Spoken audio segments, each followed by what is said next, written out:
Buen día, alumnos, es un placer saludarles a través de este espacio virtual. El día de hoy vamos a hablar sobre la segunda ley de la termodinámica. La segunda ley de la termodinámica tiene varios enunciados o se puede interpretar de diversas formas. Uno es el que dice que es imposible construir una máquina térmica que funcionando en un ciclo no produzca otro efecto que la entrada de energía por calor desde un depósito y la realización de una cantidad igual de trabajo. En la segunda ley de la termodinámica, básicamente nos dicen qué procesos están permitidos en la naturaleza y cuáles no. Por ejemplo, este que nos dice que es imposible construir una máquina térmica que funcionando en un ciclo, toda la energía que entra a la máquina la convierte en trabajo. Este enunciado también se conoce como enunciado de Kelvin-Planck. Pero no es la única forma de enunciar la segunda ley de la termodinámica, aunque luego veremos que todas son equivalentes. Otra forma de enunciar la segunda ley de la termodinámica es desde el punto de vista de las bombas de calor.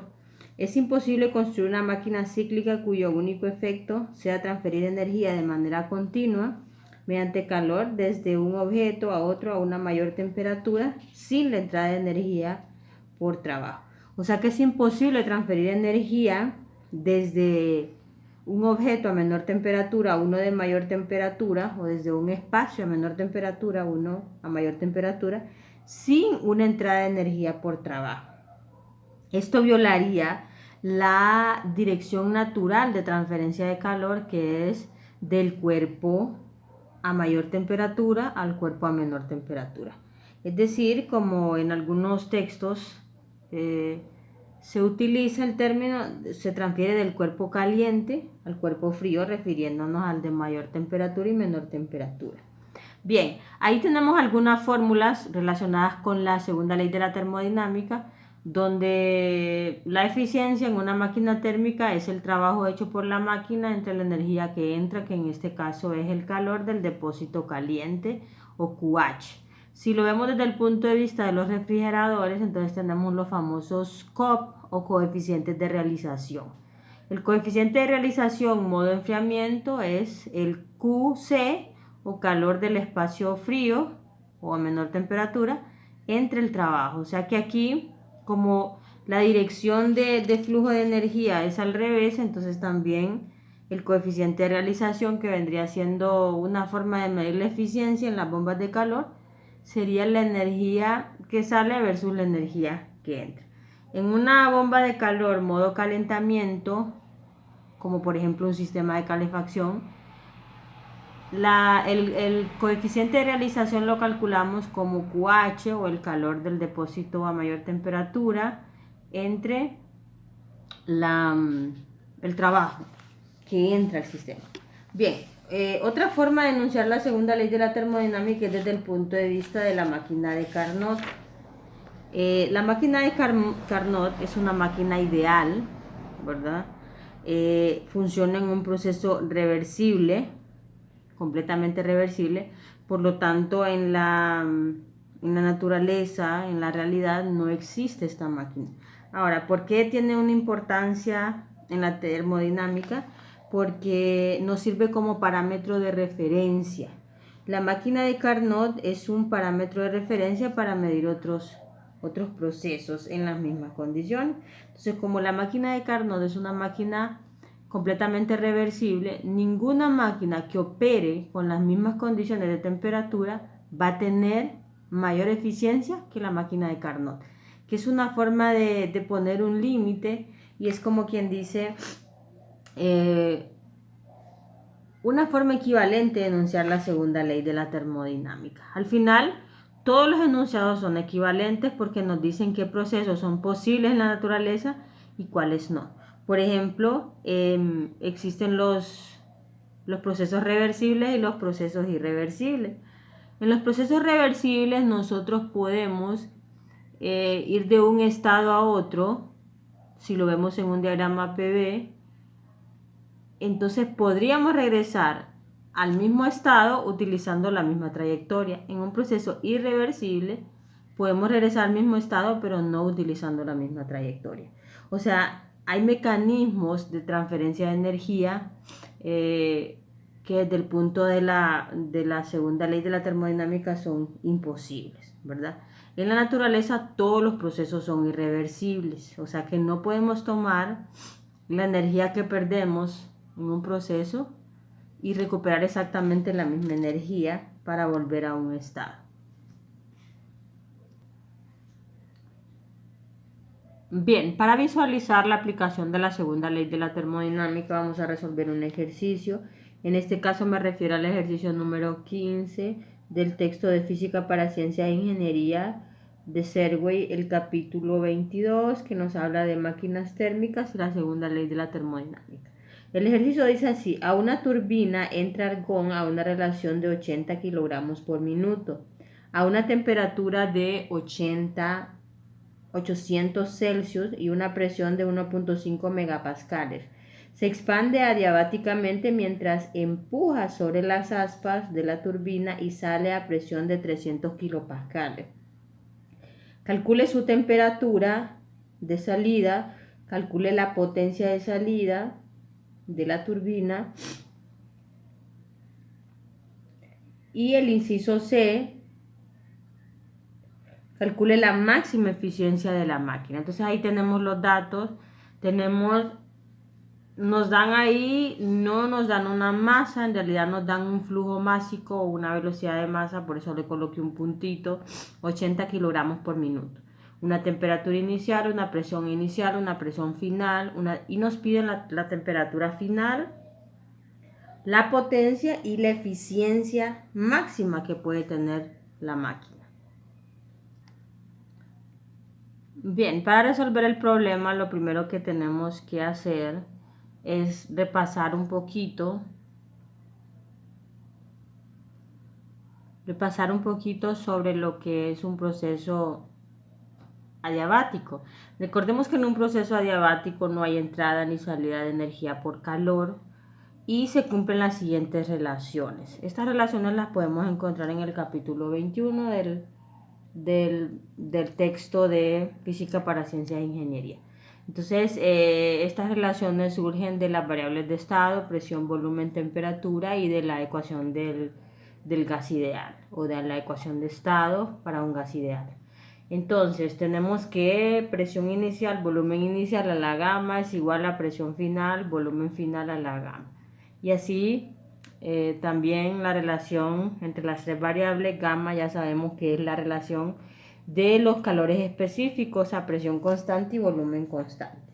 Vamos a considerar aquí el argón como un gas monoatómico, donde en promedio la relación entre el calor específico a presión constante y volumen constante es alrededor de 1.67. Entonces lo que vamos a hacer para obtener, queremos encontrar la temperatura final. No nos da información el ejercicio sobre los volúmenes, entonces vamos a dividir esta ecuación entre esta para obtener una nueva relación entre las variables. Bien, para no hacer tan largo el video, no voy a hacer todos los pasos algebraicos, pero es hacer álgebra bastante sencilla. Entonces al final tenemos que la temperatura final entre la temperatura inicial va a ser igual a presión final sobre presión inicial a la gamma menos 1 sobre gamma. Hicimos todo esto para poder eliminar el volumen, porque el problema no nos habla nada sobre el volumen. Entonces ya luego despejamos para la temperatura final y obtenemos que la temperatura final es la temperatura inicial, presión final entre presión inicial a la gamma menos 1 sobre gamma. Como el problema nos da el valor de la temperatura inicial y las dos presiones, introducimos los valores y ya obtenemos el valor de la temperatura final. Sustituimos los valores y ahí obtenemos el valor de la temperatura final. Dándole un valor a gamma de 1.67, considerando un gas monoatómico, el argón, y ahí obtenemos el valor de la temperatura, que son 563.73 Kelvin. Ahí recordemos que 300 kilopascales es lo mismo que tener 300.000 pascales, y 1.5 megapascales es lo mismo que 1.5 millones de pascales, o 1.5 por 10 a la 6. Y ahí introducimos los valores y obtenemos el valor de nuestra temperatura. Bien, se nos pide calcular también la potencia desarrollada por la turbina, y lo vamos a hacer sabiendo que, o repasando que, la potencia no es más que el trabajo entre tiempo. La primera ley de la termodinámica nos dice que el cambio de la energía interna es igual a calor más trabajo. Ahora, como es un proceso adiabático, entonces aquí el calor es cero. Por lo tanto, tenemos que el cambio en la energía interna es igual al trabajo. Vamos a repasar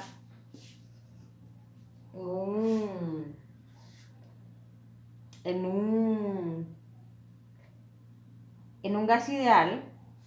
El cambio en la energía interna no es más que NCV delta T.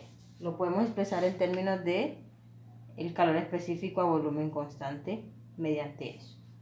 Bien, si introducimos esos valores, tendríamos que NCV delta T entre tiempo sería la potencia. Ahora, aquí no nos dan el número de moles, nos dan nada más una velocidad de masa que podríamos utilizar. Entonces, recordemos que el número de moles se relaciona con la masa y la masa molar de la siguiente manera. El número de moles es la masa en gramos o kilogramos entre la masa molar. Luego, como lo que nosotros tenemos es N entre T, entonces si dividimos T de este lado, también lo haríamos de este. Y luego obtendríamos que N, masa sobre tiempo, masa molar, este valor ya lo tenemos, la masa por unidad de tiempo, que es lo que nos daba el problema, el flujo másico, ¿verdad? Bien, la masa molar del argón ya tiene un valor. Tiene un valor de, es decir, aquí dividimos entre tiempo. Entonces la masa molar del argón ya tiene un valor. Bien, si trabajamos nuestra ecuación, tendríamos lo siguiente. Esto que ven aquí es la masa, la velocidad de masa o flujo másico. Entonces tendríamos M punto entre M grande, que sería la masa molecular o la masa molar. Bien, la masa, la velocidad de masa son 80 kilogramos por minuto, y la masa molar del argón es aproximadamente 39.94 gramos por mol. Aquí lo único que nos hace falta es hacer conversiones porque tenemos incongruencias en las unidades. Los minutos los vamos a pasar a segundos, entonces en un minuto hay 60 segundos. Luego vamos a pasar los gramos a kilogramos, entonces tendríamos que en un kilogramo hay 1000 gramos. Y ahí tendríamos que N sobre T ya tiene un valor de 33.38 mol por segundo, ¿verdad? Bien, volvemos a la fórmula de potencia y tenemos que ya tenemos el valor de N sobre T, que son 33.38 mol por segundo. Entonces sería 33.38 mol por segundo. El CV para un gas monoatómico es aproximadamente 3 medios de R. Recordando que R es la constante universal de los gases, 8.314 Joule sobre mol Kelvin. Las temperaturas, temperatura final e inicial, serían 563.73 menos 1073.15. Las temperaturas, pues ya sabemos que están en Kelvin. Haciendo estos cálculos, pues la potencia tendría un valor de 212.0 o 212.062.36 joules por segundo. Esto es lo mismo que decir 212, si lo convertimos, joules por segundo son watts, si lo convertimos a kilowatts serían 212.06 kilowatts. Y ahí tendríamos la potencia. Finalmente vamos a calcular la eficiencia máxima de la máquina. En este caso no puede tener una eficiencia máxima que la eficiencia de Carnot. Ahí tenemos la fórmula para calcular la eficiencia de Carnot en términos de las temperaturas. Como ya tenemos las dos temperaturas, esto resulta ser bastante sencillo. Entonces la eficiencia sería 1 menos Tc, que sería la temperatura menor, ¿verdad? En este caso ya no nos interesa si es la inicial o la final, sino la temperatura mayor y menor. 563.73 Kelvin y 1073.15 Kelvin. La eficiencia sería 0.4746, que es lo mismo que decir 47.46%. O sea que esta máquina, si esta es la eficiencia de Carnot, la máquina tendría que tener forzosamente una eficiencia menor que la eficiencia de Carnot, porque esta es como la eficiencia máxima o el parámetro de referencia, ¿verdad?